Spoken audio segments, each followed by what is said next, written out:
السلام عليكم ورحمة الله وبركاته. الحمد لله رب العالمين والصلاة والسلام على سيد المرسلين وخاتم النبيين محمد وآله وصحبه أجمعين ومن تبعهم بإحسان ودعا بدعوتهم إلى يوم الدين. أما بعد، أعوذ بالله من الشيطان الرجيم. بسم الله الرحمن الرحيم. قال الله تعالى في الفرقان الحميد: إن الذين آمنوا وعملوا الصالحات كانت لهم جنات الفردوس نزلا. صدق الله العظيم. اللهم صل على محمد النبي الأمي وعلى آله وسلم تسليما. My noble brothers, sisters and elders, the formula to complete success is divided into two sections. And both sections have been spoken about in the Quran many a times. And both sections have been spoken about many a times by Prophet Muhammad sallallahu alaihi wasallam.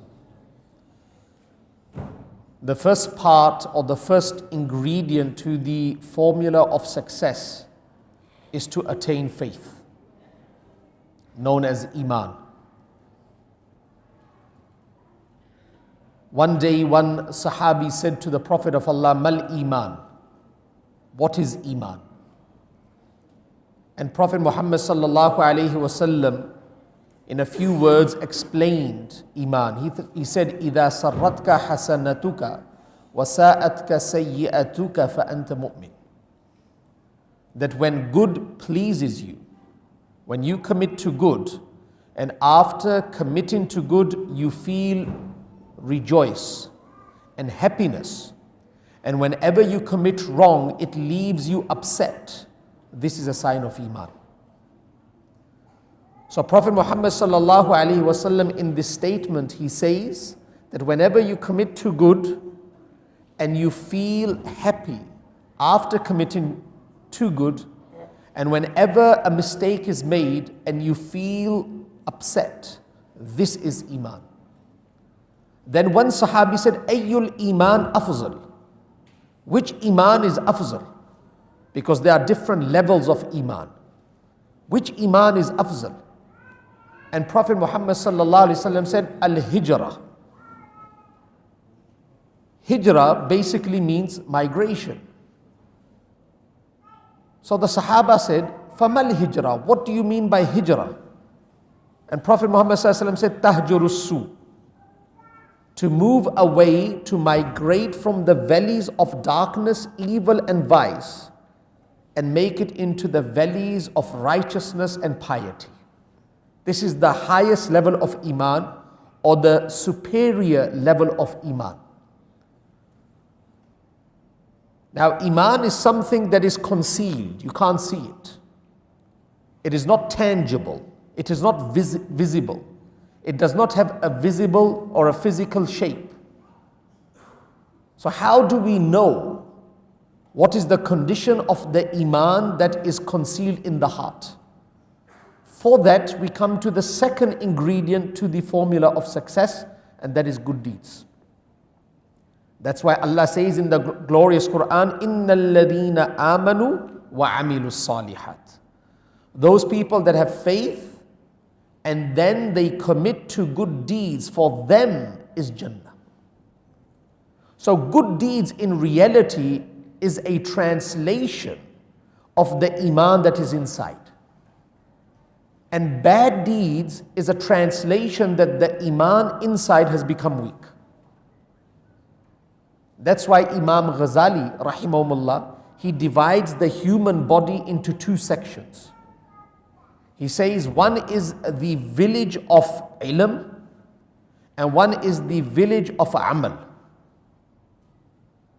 The head is the village of ilm, and this section below the head is the village of amal, practice. So we acquire knowledge through the eyes, through the nose, through the mouth, through the ears, through our brain.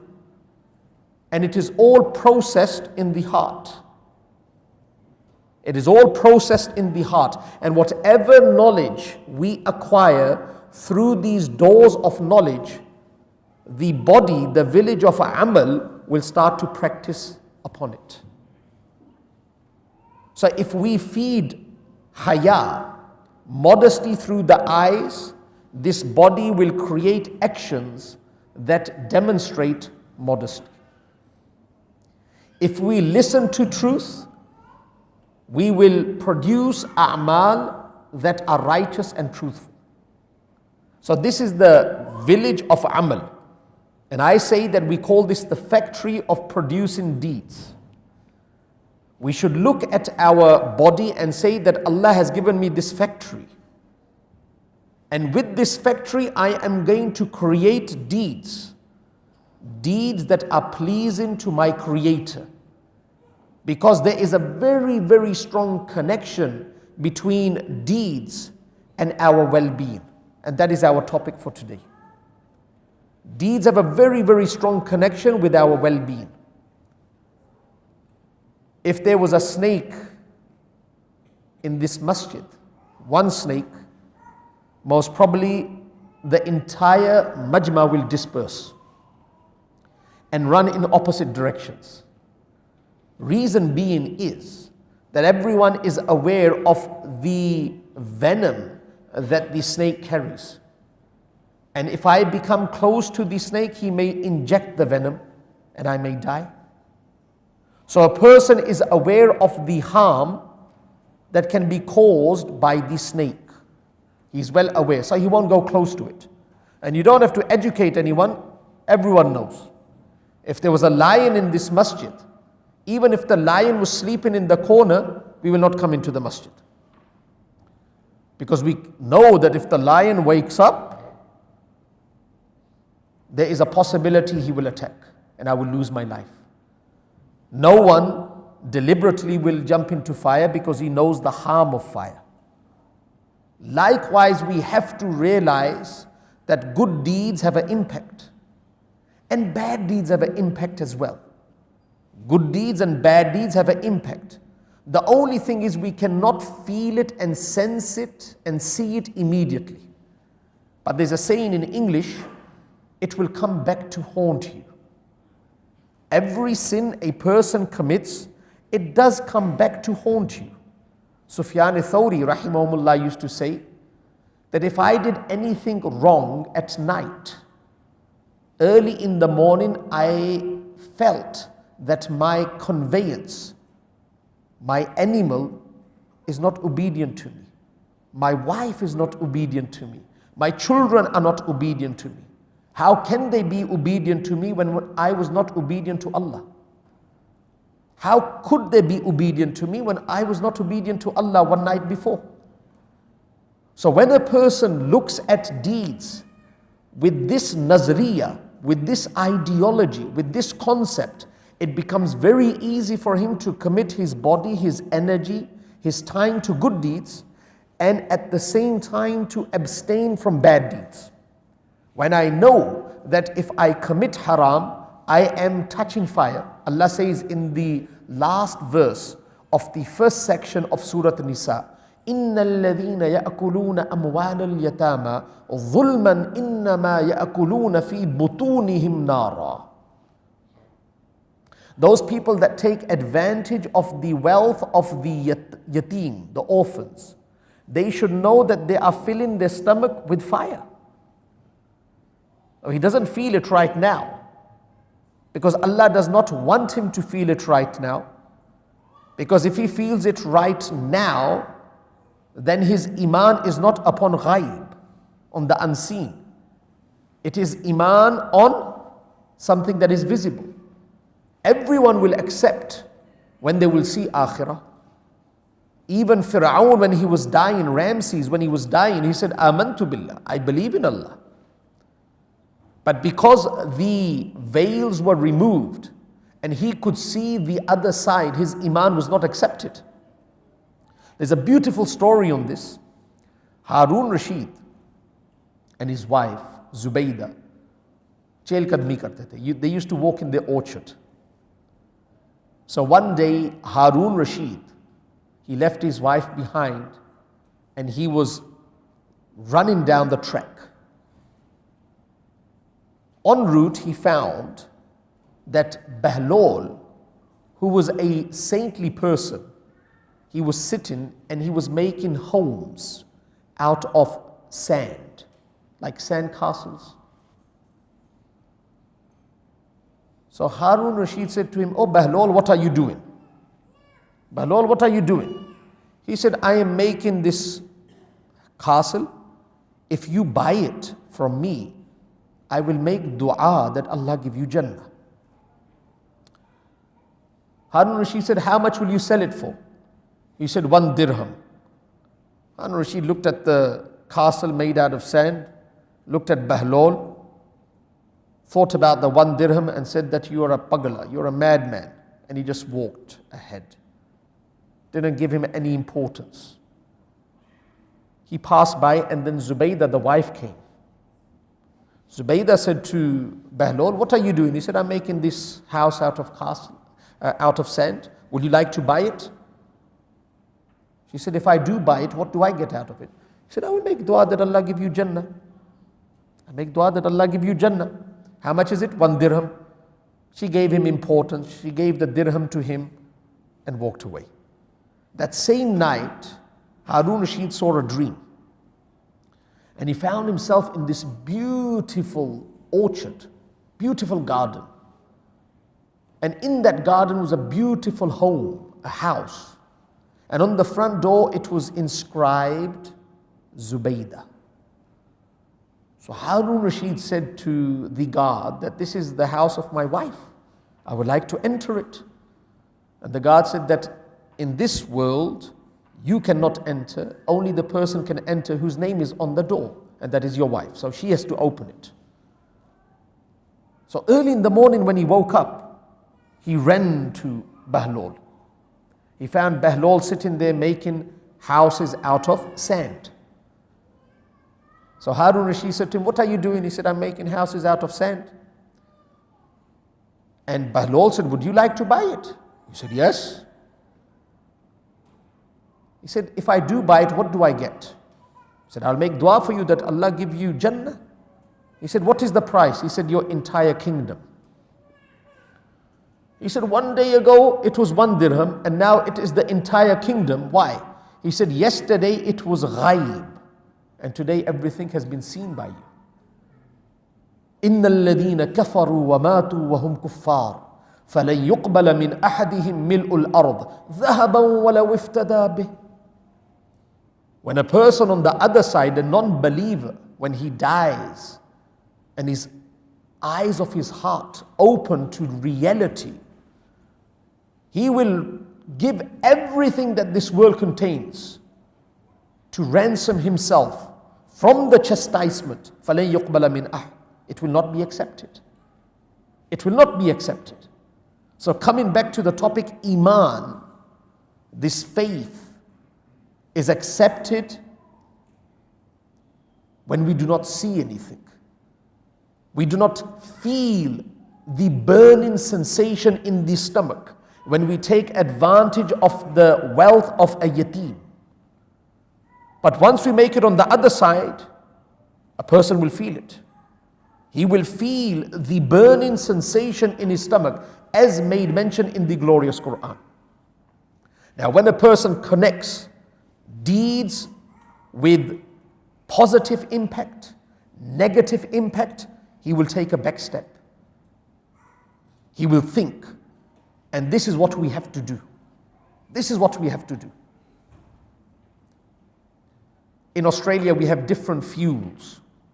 Unleaded fuel. I don't know if you have it in Doha. Then we have super fuel. Then Formula One cars, they have the best fuel. And one day I was thinking, I said, look at these different fuels. The different fuels facilitate different model cars. So if it is an old car, unleaded is good enough because it's not very fast. And if it is a brand new car, a late model car, then you have to give it premium or super fuel to facilitate the make of that car, because it will drive much faster. And if you go into the Formula One car that goes 300 k's per hour, you need the best fuel. Now they are driving on a flat surface. When we make it to the other side, we're going to be traveling upwards, because Jannat is divided into 100 sections. So we have to take fuel from here. And fuel is good deeds. Now if we take good deeds that are unleaded, our vehicle, our conveyance will stop maybe at the first level. If we take premium, we may get to the 40th level. And if we take the best fuel, we'll make it to Jannatul Firdaus. And that is our goal. That's why the Prophet of Allah used to say, فَإِذَا سَأَلْتُمُ اللَّهَ فَاسْأَلُوهُ الْفِرْدَوْسِ. Whenever you ask for Jannah, ask for Jannatul Firdaus. But for Jannatul Firdaus, and the roof of Jannatul Firdaus is the Arsh of Allah, we have to travel upwards. We need the best fuel. Not only a good deed, but a good deed that is beautified with the sunnah of the Prophet of Allah, with sincerity, with ikhlas, so on and so forth. Then a person, he will attain success. There's a cruiser cruising in the ocean. So each person is paid $10,000 to be on that cruise, and there are 100 people on that cruiser. Suddenly the captain, he shouts out that I believe that we have found a new island. I believe that we have found a new island. Because on the map and in the navigation system, I do not see an island. So we are the first ones that have found this island. The closer they drift to the island, the wider their eyes open. Because they have never seen colors like that before. They have never seen trees like that before. They have never seen fountains like that before. They are mesmerized. And like we say, they are bamboozled, knocked out. So the captain says, according to all the gadgets that we have, there is a mighty, mighty tsunami that is going to hit this island in 3 hours. So we've got 2.5 hours to explore this island. And we may be the first people that will step on this island. To be on the safe side, what we will do is we will dock at this island and we will divide the 100 people into 2 groups. 50 one group, 50 the second group. 50 in one group will explore the right side of the island. And 50 people that are on the left side, they will explore the left side of the island. But keep in mind, you have to be back in 2.5 hours, because according to my gadget, there is a massive tsunami that is going to hit this island in 3 hours. And we can't be there at that time. Allahu Akbar. So the group on the right, they enter. Allahu Akbar. They enter. They come across a tree. And they see this rosy, fresh fruit that they have never seen before hanging from this tree. Now the announcement has been made, in 2.5 hours you have to be back. So the Amir of that Jama'ah, he says, look, this is a beautiful fruit, why don't we enjoy it? They said, why not? So they pluck the fruit. And each person plucks a fruit and takes a bite. They are enjoying the taste of the fruit, but at the same time, the announcement is ringing in their mind. They are enjoying, but they're looking at the time. Enjoying, but looking at the time. They don't forget the announcement. After consuming the whole fruit, they look at the time, they watch, they say, we've got another 1.5 hours, let's go further into the island to explore. They go further into the island and they see this beautiful lake, fresh lake. And they see a small waterfall. And it is surrounded by bush, very natural, clear crystal water. So they said, why don't we have a swim in this and enjoy a swim? They said, why not? They all jump into that fresh lake. With each stroke, the announcement of the captain is ringing in their mind. They are enjoying, they're splashing water on each other, but they're looking at their watch at the same time. And they can, because you have waterproof watches nowadays. So they're watching, they're looking, and they're enjoying. They are laughing, they are giggling, but they're looking at the time. They come out, and at a distance, they see something marvelous. But they look at their watch and they say, look, we have to retreat. We have to walk backwards now. We can't go any further, because if we do, we won't be back in 2.5 hours. So they make a U-turn. They want to go further. They want to see what is in front of them. But they take a U-turn and they return back, and they stand at the station. Now what happens to the group on the left? They go into the island. Same announcement was made. Announcement was made. Same announcement. They enter the island, they come across the first tree, a beautiful fruit is hanging. The Amir says, let's enjoy. They pluck the fruit, they put it into their mouth. Each bite propels these people to forget the announcement. The announcement starts to fade away from the mind. The ecstasy, the enjoyment, the flavor of that fruit is so strong that they start to forget the announcement. So they keep exploring, and they go deeper and deeper into the ocean, into that island. And a time comes that they are unaware of time. Given this similitude, this example, this is the example of humanity. That island is this dunya. And the different things that are attractive are objects, commodities, the glitter and the glow of this world. The announcement has been made by the Creator. Minha khalaqnakum, wa fiha nu'idukum, wa minha nukhrijukum taratan ukhra. Minha khalaqnakum, we have created you. Wa fiha nu'idukum, and you will return to us. Wa minha nukhrijukum taratan ukhra, we will bring you back to life again from the grave. That's why when a person passes away, each person, he will get 3 hands full of soil, and he will say, Minha khalaqnakum, wa fiha nu'idukum, wa minha nukhrijukum taratan ukhra. The announcement was made. Now those people that enjoy this dunya, they may be living in the best homes, but the announcement of Allah is ringing in their mind. Islam does not say enjoy. Islam says enjoy.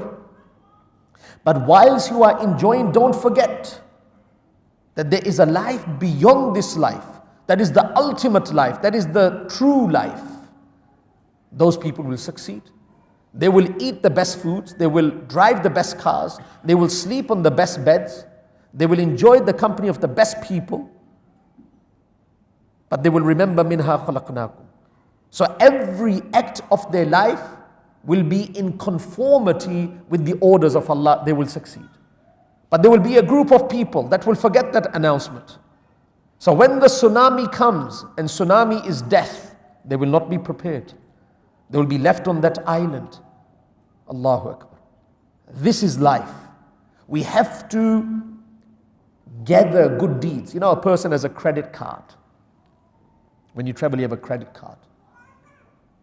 Having a credit card is good, but an empty credit card, no good. So first of all, you apply for a credit card. If the application is accepted, you are granted a credit card. Now that credit card is similar to Iman. Having Iman, you put an application, your Iman is accepted, you have been given a credit card. But an empty credit card won't get you too far. You have to fill it up with fulus, with money. The more money you have in the credit card, the more you can use it. Now you need to fill your credit card of good deeds with good deeds. That's why Muhammad sallallahu alaihi wasallam says, and I would like you to listen to this hadith attentively. Hadith is in Tirmizi, reported by Hazrat Abu Hurairah radiyallahu ta'ala. Muhammad sallallahu alaihi wasallam was very, very wise. Very, very wise. Very, very intelligent. Sahaba were very intelligent. Very, very wise people.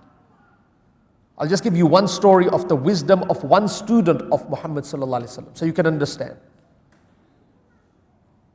And I am alluding to Hazrat Ali radiyallahu ta'ala. Prophet Muhammad sallallahu alaihi wasallam used to say, "Ana madinatul ilm, wa aliyun babuha." Prophet Muhammad sallallahu alaihi wasallam said, "I am the city of knowledge," and Hazrat Ali is that door of that city. Very, very intelligent, one student. There were two people. They sat down on the sufra to share a meal. One person opened his bag and he had 5 khubz, 5 rotis, 5 breads. The other one opened his bag and he had 3 khubz. In total 8. 8 khubz. Suddenly one musafir was passing by, one traveler, and he said, "I would like to share a meal with you. I would like to be a part of this meal." Both were very hospitable. They said, "Ahlan wa sahlan, sit down." 3 people ate 8 breads. Now this person did not place any bread. The traveler did not place a bread on the sufra. He just came to eat. Now when he was ready to leave, he thought that I have had this meal without paying. So what he did is he put 8 dirhams on the sufra and walked away. Now the person that put 5 khubz on the sufra, he said, out of the 8 dirham, I should get 5. You put 3, you should get 3 dirham. The person that put 3 khubz on the sufra, he said, no, half, nis, 4. Now they started to dispute over the 8 dirham. When they could not come to a conclusion, they said, let's go to Hazrat Ali radiyallahu ta'ala. So they went to Hazrat Ali radiyallahu ta'ala. Hazrat Ali radiyallahu ta'ala addressed the person that put 3 khubz on the sufra and he said, look, accept 5 and 3. Accept 5 and 3, as he is saying. He said, no, I want adl, I want justice. He said, you cannot bear justice. He said, no, I want justice. He said, justice is, out of 8 dirham, 7 will go to the person that put 5 khubz and you will only get 1 dirham. What kind of adl is this? He said, this is the adl. Now Hazrat Ali radiyallahu ta'ala did not study mathematics, but he was the door to the city of knowledge. And all this stemmed from the khazana of Muhammad sallallahu alaihi wasallam. So now the person inquired, he said, how did you come up with this number? So Hazrat Ali radiyallahu ta'ala said, look, how many people ate 8 breads? He said, 3. So I said, each bread divided into 3 sections, 3 pieces. So each bread divided into 3 pieces. How many breads? 8. 8 multiplied by 3 is how many? 24. So I said, all right. So each person ate how many pieces? 8. So you placed 3 breads. How many pieces is that? 24. You placed 3 breads. So how many pieces did you place? 9. And each person ate how many? 8. So you only placed 1 piece on the sufra for the traveler. The person that put 5 rotis there, the 5 khubz, how many pieces? 15. How many did he eat? 8. How many did he leave for the traveler? 7. So he gets 7 dirham. Allahu Akbar. How intelligent. That's why in the Battle of Badr, before the starting of the Battle of Badr, the Prophet of Allah heard commotion. So Prophet Muhammad said, what is happening? They said, we caught a spy. And we're trying to find out how many people are in the army of the mushrikun. But he's not spitting it out. So Prophet Muhammad said, leave him, bring him to me. So that spy was brought to the Prophet of Allah. So Prophet Muhammad said, how many people do you have in your army? He said, I don't know. So Muhammad changed the topic. Said, what is your name? From which clan are you? What do your forefathers do? When he became comfortable, Prophet Muhammad said to him, how many camels do you slaughter every day? He said 10. Prophet Muhammad ﷺ said there's 1,000 people in the army because one camel is sufficient for 100 people. Understood? And there were 1,000 people in the army of the mushrikun in the Battle of Badr. So intelligent. Now that wise person, Muhammad ﷺ says, بادروا بالأعمال سبعا هل تنتظرون إلا فقرا منسيا أو غنى مطغيا أو مرضا مفسدا أو هرما مفندا أو موتا مجهزا أو الدجال فشر غائب ينتظر أو الساعة فالساعة أدهى وأمر أو كما قال عليه الصلاة والسلام. Be hasten, be quick in committing to good deeds before you are overtaken by 7 things. 7 things. Keep in mind who is saying this? Muhammad sallallahu alaihi wasallam. هل تنتظرون إلا فقرا منسيا. Are you waiting for poverty that will make you unmindful of devotion?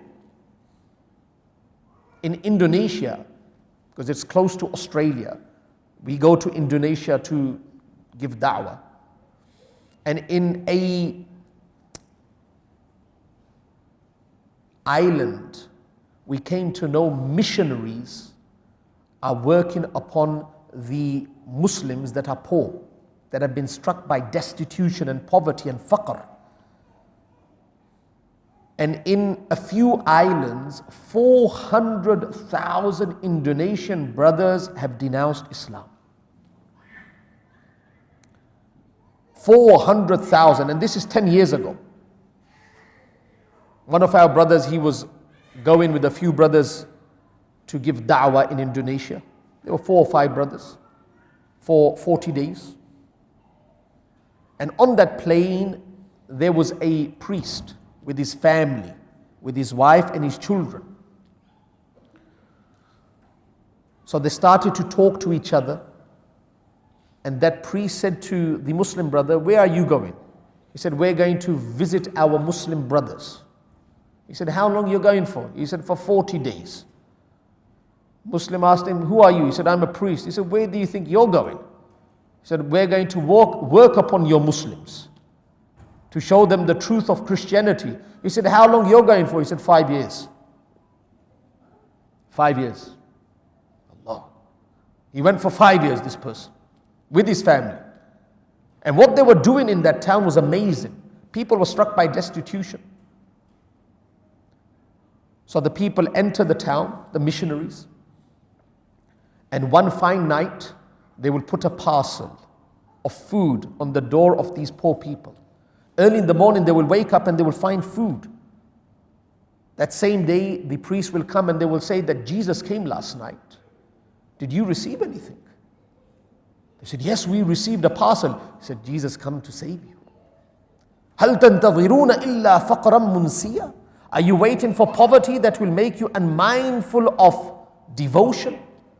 Alhamdulillah, we are prosperous. We have food on the table. Are we waiting that the tables turn? Because when a person is struck by destitution, the trials and the tribulations to follow are very, very severe.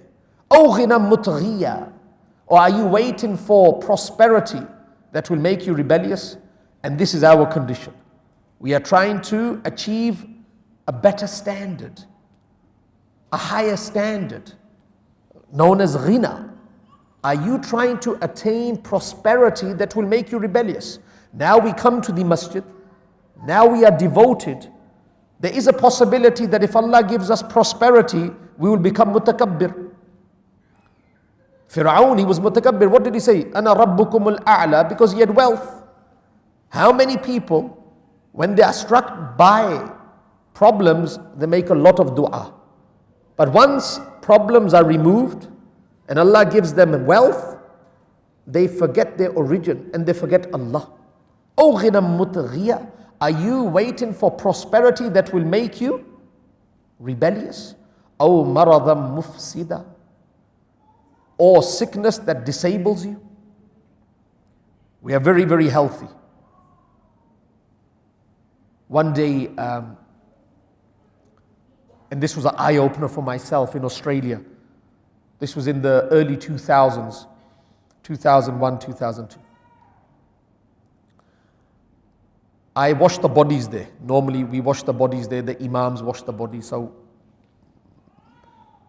for the last 3-4 years, I have been relieved from that because the community has grown. But from 96 to 2005, most of the brothers that used to pass away in Brisbane, I used to wash their bodies.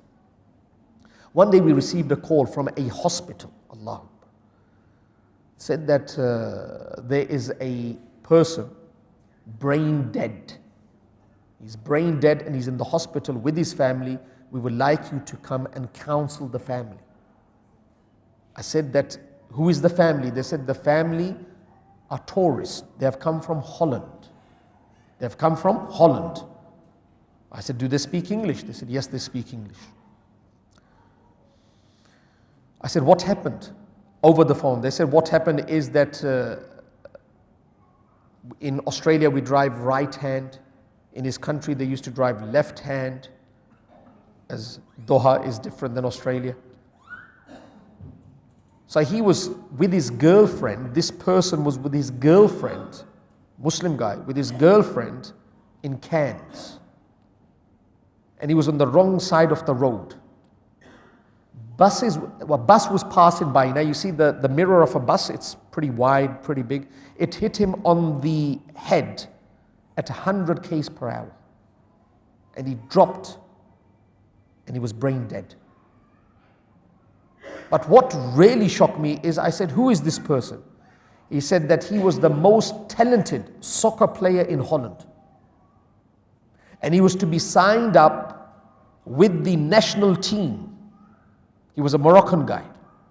He's going to be signed up with the national team, but he said, I want to visit the world. I want to see the world before I sign up. So he was traveling the world with his girlfriend. He had dunya in his hand, on the plate. He was to return and become an international player. Allah had other plans. When I watched this person, he had a six-pack. Mighty muscles. A perfect body. But the head had swollen to a size of a watermelon. And they had to pull the plug and he had passed away. That's why Allah's Habib says, Oh maradan mufsida, are you waiting for a sickness that will disable you? Now I am shabab, I am young. Play qurratul qadam, enjoy soccer.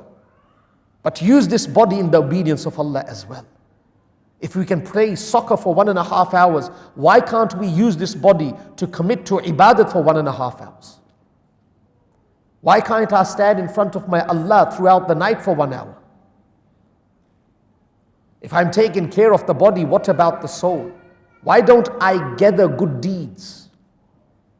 So the health that we enjoy now, it will not be there always. It will deteriorate. So don't wait for the tables to turn, because it may turn in such a way that is not favorable. Oh haraman mufnida, are you waiting for old age? That will make you lose your senses. A lot of people say, Abhi to main jawan hu. I am young, let me enjoy life. This young age passes very quickly. See the grey hair, and then suddenly the teeth are a bit loose, then the nadhara, then you got the specs, then you don't feel so healthy. You play a game and then recovery time is 1 week. Before you used to play a game, you don't have to recover. You are fit and fresh and healthy. Now you play a game and recovery time is 1 week. Pains throughout the entire body. Aren't these signs? Oh, haraman mufnida. And then a time comes you give up the game. You say it's not worth it. Oh, haraman mufnida. Old age will make you lose your senses. Oh, mawtan mujhiza. Are you waiting for sudden death that will not allow you to prepare for tawbah? Just like that boy who passed away. Oh, mawtan mujhiza. Hazrat Umar radiyallahu ta'ala an, he hired the service of one boy. If you read the Sawani Umri, the biography of Hazrat Umar, you will come to know he hired the service of one boy. He said that whenever I am engaged with people, because Islam was spreading like rapid fire in the time of Hazrat Umar, he said, whenever I engage with people, I want you to say maut. Maybe every 5-10 minutes, maut, just say maut. That is your duty. So I will remember maut. One day he said to the boy, Utla, chutti, go. I don't need you anymore. He said, look, don't you need to be reminded about maut? He said, I need to be reminded, but I've got a permanent reminder now. I don't need you. He said, what? He said, the grey hair. This is a permanent reminder. That's why Hazrat Abu Bakr Siddiq radiyallahu ta'ala an said to Prophet Muhammad sallallahu alaihi wasallam, qad shibta. And Nabi, aap to boode ho gaye. You have aged, O Prophet of Allah. You have aged. Why did he say this? Because a few grey hair in the beard of the Prophet of Allah. قَدْ شِبْتَ. You know what the Prophet of Allah said? شَيِّبَتْنِي هُود وَالْوَاقِعَ وَالْمُرْسَلَاتِ وَعَمَّ يَتَسَاءَلُونَ. Surahs like Surah Hud, Surah Waqi'ah, Amma yatasa'aloon, idha shamsu kuwirat. The surahs that speak about the destruction of previous nations. Surahs that speak about life after death. When I read them, it has such an impact upon my heart that I have grown old. Oh, mawtam mujhiza, are you waiting for death? Or with Dajjal, or are you waiting for Dajjal? فَشَرُّ غَائِبٍ يُنْتَظَرُ. Out of all the evil that are absent, this is the most evil, the Dajjal. Or with Sa'a, are you waiting for the final hour? The final hour is very bitter, very grievous. Are you waiting for that? So Nabi Kareem sallallahu alayhi wasallam makes mention of 7 things. And if you study these 7 things, you will find yourself in one of them. So wherever you are, in whichever theater Allah has placed you, from that theater, try to collect good deeds. And the best fuel, because you are to travel upwards. You are to travel upwards. Now, if we study the Quran, we will come to know that there are many good deeds that have been connected with bounties. I'll give you an example. Just like I said, if you see a lion or if you see a snake or a creature that can attack you and tear you apart, you will stay away from it. Now, if we study the Quran from cover to cover, we will come to know there are many good deeds. With these good deeds, there is a bounty attached. Let's take the example of prayer. Allah says, قَدْ أَفْلَحَ الْمُؤْمِنُونَ. Now, every single person sitting here, we are trying to attain success at some level. If I work, you work, we wake up in the morning, we sleep at the night, we exhaust ourselves throughout the day. Why? To attain success. But Allah says in the Quran, your success is attached with prayer. And the word used is not success, it is falah. And what does falah mean? ऐसी कामयाबी जिसके बाद नाकामी नहीं, ऐसी इज्जत जिसके बाद जिल्लत नहीं. Success that is not followed by failure. Success means dignity and honor that is not replaced with dishonor. So if we want success, we have to attain salah. We have to establish salah. And then we have to establish salah like the Prophet of Allah established it. Sallu kama ra'aytumuni usalli. Number 1. Number 2. Nowadays in the entire world, people are struggling for inner peace. You speak to many non-believers and you say, why do you drink alcohol? They work from Monday to Friday. Friday and Saturday, they waste their entire wage in alcohol. Girls will adorn themselves with $300 or $400 for a Friday night and a Saturday night.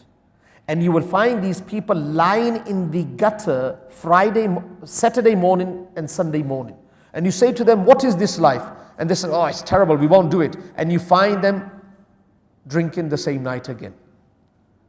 You ask them why? They said, for inner peace. We don't have peace. And what does the Quran say? Peace is not with objects. Ala bi dhikrillahi tatma'innul qulub. with the dhikr of Allah is peace. Remembering Allah. Yaad karna, yaad rakhna. Allah ko yaad karna, Allah ko yaad rakhna. Allah ko to manta hai, lekin Allah ki ek nahi manta. Allah ko ek to manta hai, ek hi nahi manta Allah ki. What is the meaning of this? That remembering Allah temporarily, that is dhikr. But the objective of dhikr is to remember Allah all the time. وَأَقِمِ الصَّلَاةَ لِذِكْرِي. Establish prayer so you remember Allah. Not only in the prayer, because in the prayer we remember Allah. But we want to take this feeling outside the prayer. So in every theater of life we remember Allah. May it be our weddings, may it be our janazas, may it be our trade, may it be our commerce, we remember Allah. A beautiful saying that there was a person sitting in the mosque, and I've shared this with you, it's very appropriate. And a person came into the mosque and looked at him and he said, I don't recognize you. Are you a musafir? Are you a traveler? He said, no, I reside in the mosque. He said, you're so beautiful. There's noor coming out of your face, but we have never seen you. He said, look, I'm beautiful and everything, but no one accepts me outside the mosque. No one calls me to their functions, to their weddings, to their janazas, to their businesses. No one invites me. I am only left for the masjid. He said, what's your name? He said, my name is Islam. Now Islam is left in the masjid. Allahu Akbar. That's when you're a Muslim. We remember Allah in salah, in the mosque. MashaAllah, we are very muttaqi. But وَأَقِمِ الصَّلَاةَ لِذِكْرِ. The establishment of salah is for the remembrance of Allah in every theater of life. We say Allahu Akbar. Now eating is haram, drinking is haram, socialization is haram. And namaz should be such, when we finish the namaz we say Assalamu alaikum wa rahmatullah. Why do you say Assalamu alaikum wa rahmatullah? I'm sitting, I'm talking to you. Will I just say Assalamu alaikum to you now? No. But when I entered, I said Assalamu alaikum. Because I have just come freshly into the gathering, I say Assalam. When you say Assalamu alaikum, it means that I was not here. Now I'm returning back from Mi'raj. Assalamu alaikum wa rahmatullah. Wa aqimis salata li dhikri. The establishment of prayer is for the remembrance of Allah in every theater of life. So remembering Allah will give you sukoon. Now one person who is depressed, that's why I say Muslims can't be depressed. Depression is not part of Islam. How can a Muslim be depressed? We believe in predestination, taqdeer, that everything befalls us by the will of Allah. How can we be depressed? And when we have dhikr, remembering Allah, how can we be depressed? Then Allah Rabbul Izzah says in the glorious Quran, وَلَوْ أَنَّ أَهْلَ الْقُرَىٰ آمَنُوا وَاتَّقَوْا لَفَتَحْنَا عَلَيْهِمْ بَرَكَاتٍ مِّنَ السَّمَاءِ. This verse is amazing. It's a verse in Surah A'raf, verse 96. وَلَوْ أَنَّ أَهْلَ الْقُرَىٰ. If you, people of a town, amanu, believe in Allah, wattaqu, and you beautify your iman with good deeds, with taqwa, with righteousness, with piety, لَفَتَحْنَا عَلَيْهِمْ بَرَكَاتٍ مِّنَ السَّمَاءِ. Allah will open upon you the barakat of the heavens. When Allah speaks about the kuffar, Allah doesn't use the word barakat. Allah used the word abwab as-sama. Ajib. When Allah speaks about the non-believers, Allah says that for the non-believers, فَلَمَّا نَسُوا مَا ذُكِّرُوا بِهِ فَتَحْنَا عَلَيْهِمْ أَبْوَابَ كُلِّ شَيْءٍ. فَلَمَّا نَسُوا, when they forget me, when they forget my remembrance, I open upon them the doors of everything. Meaning that they receive commodities, but the benefit of that commodity will not remain with them. They will have a body, but they will not have health. They will have wealth, but they will have not sukoon, no sukoon. They will have commodities and objects in their hand, but deprived of the benefit. They will have a bed, but they can't fall asleep. But for a believer, وَلَوْ أَنَّ أَهْلَ الْقُرَىٰ آمَنُوا وَاتَّقَوْا لَفَتَحْنَا عَلَيْهِمْ بَرَكَاتٍ مِّنَ السَّمَاءِ. Allah will allow the barakat to descend. And barakat, Allahu Akbar, is greater than the object. Greater than the object. It has been said that there was one person, he saw a dream, very poor. He saw a dream. And in the dream, the person said to him, you will find this story in Tafsir and Mazhari, in Jalalain, that this child, he was very obedient to his parents, very, very obedient to his parents. But he was very poor. So he saw a dream, and in the dream there was a person, he said, look, there's a tree. If you dig around that tree, you will find 100 dirham. So the child in the dream said, is there barakat in that 100 dirham? He said, no barakat. So he woke up in the morning, he told his wife that, look, I saw a dream and I believe it's true. And in the dream it said that there was 100 dirham there. I asked him, is there barakat? He said, no barakat, I don't want it. The wife said, we're dying, we've got no food on the table. He said, don't worry about it. Next day he saw a dream, the person came in the dream, he said, there's 50 dirham. He said, is there any barakat? He said, no barakat. He told his wife, the wife said, look, every day it's coming down. You're going to be left with anything. Just go and get the 50. He said, I don't want it, no barakat.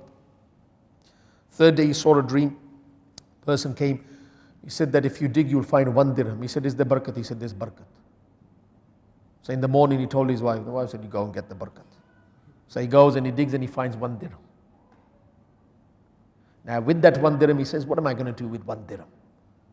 So he said, for many days we haven't had a hot meal. So I will buy the samak, the fish.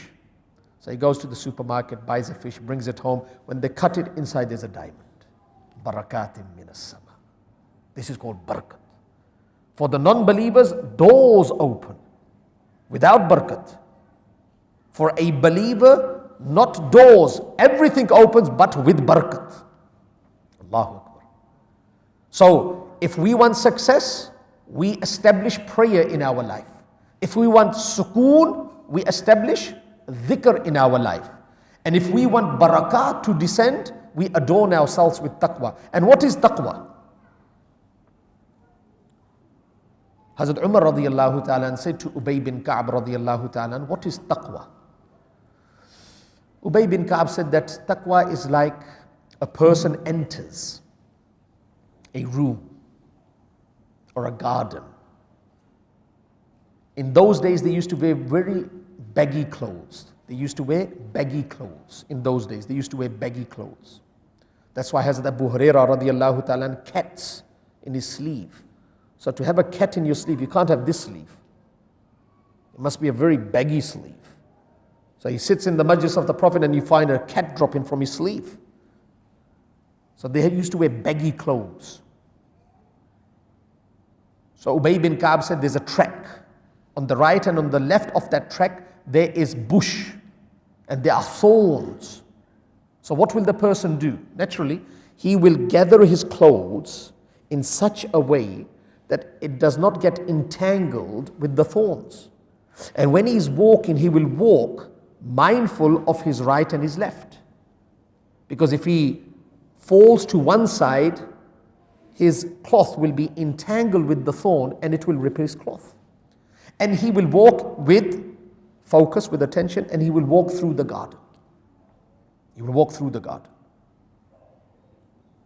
Ubay bin Ka'b said that that garden is this dunya, and that cloth, baggy cloth, is our iman, and the bush and the thorns are all evil. They attract us. So if we gather ourselves and we walk carefully, we will walk out of this dunya with a perfect iman. One boy, he said to his sheikh, oh sheikh, I can't control my eyes. Just can't control my eyes. When I walk from my house to your madrasa, I can't control my eyes. I have to look right and left. The sheikh didn't utter a word. He didn't say anything to him.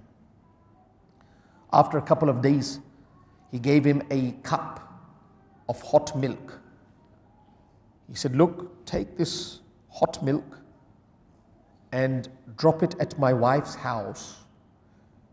And if you drop one drop of milk from this cup, you will be suspended from the madrasa. And then when you return, my wife will give you something, and don't allow that to drop as well, and bring it back. He went, he came back, he went, delivered the glass or cup of milk, came back with a bowl of curry. Now the Shaykh said to him, did you look to your right and your left? Did you see anyone? He said, I couldn't.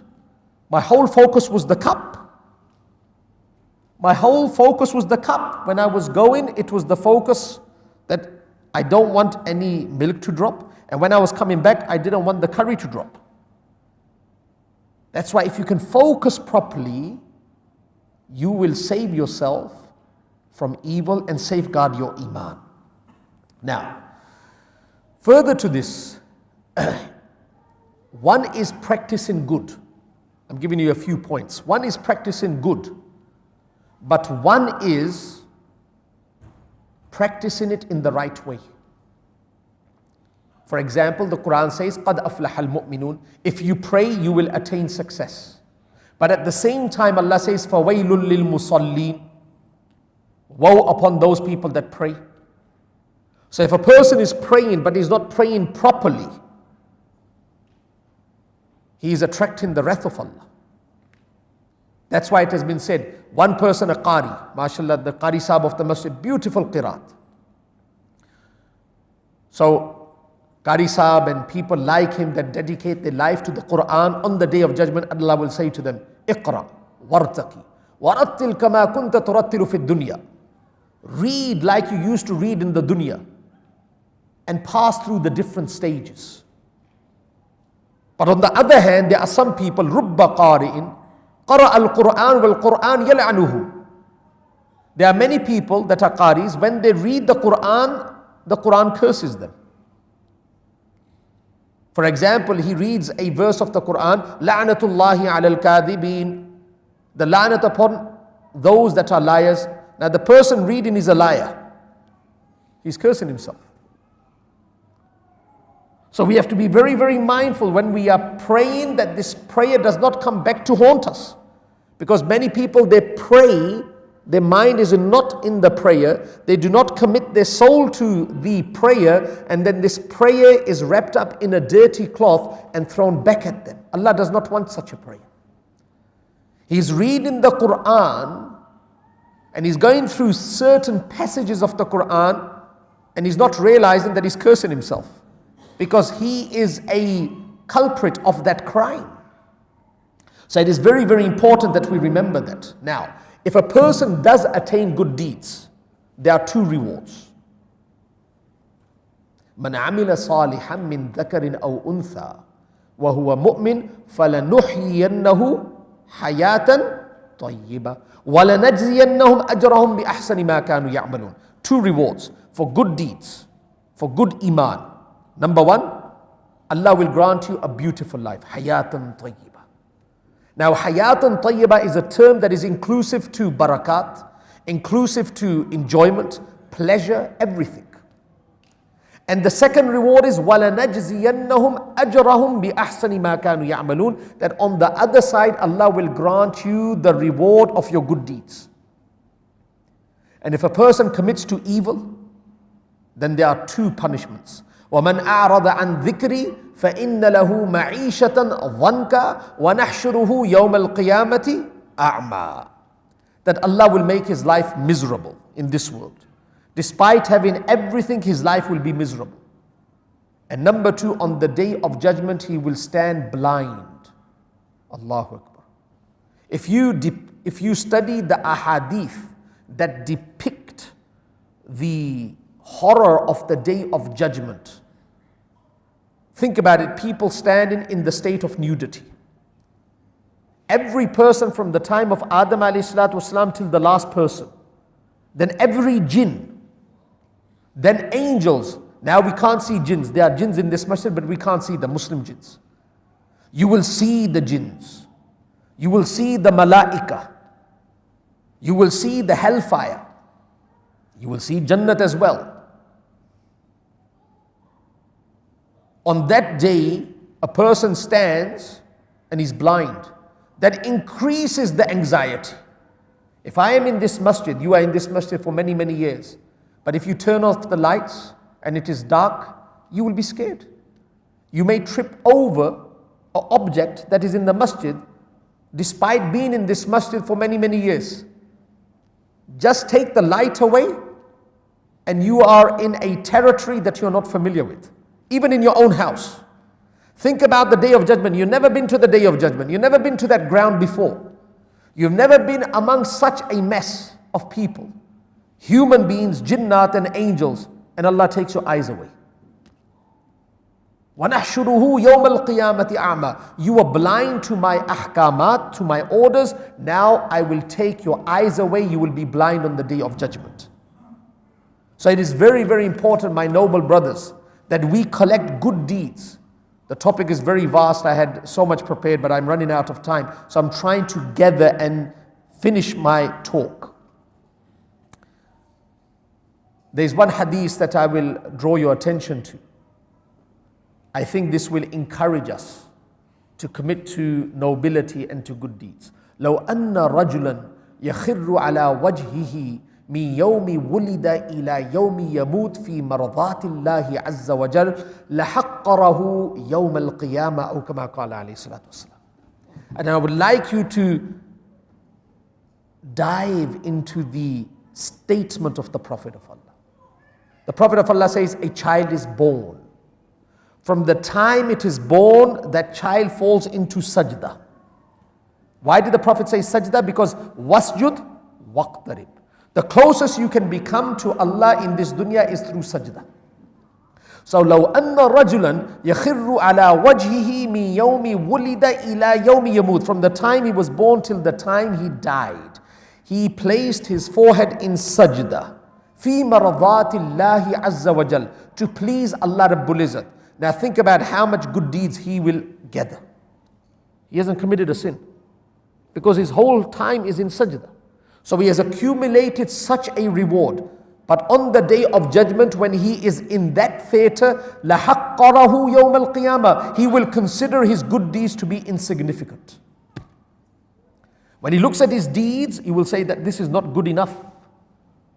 I can't make it across the line. So what is our position? What is our position? So we try to engage in good deeds. I will conclude on a story, and I believe that this story will be lasting. It will stick in your mind for many, many days. There was a king.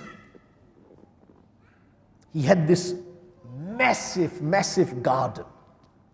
There was a main entry door and a main exit door. And inside that garden, there were many subdivisions.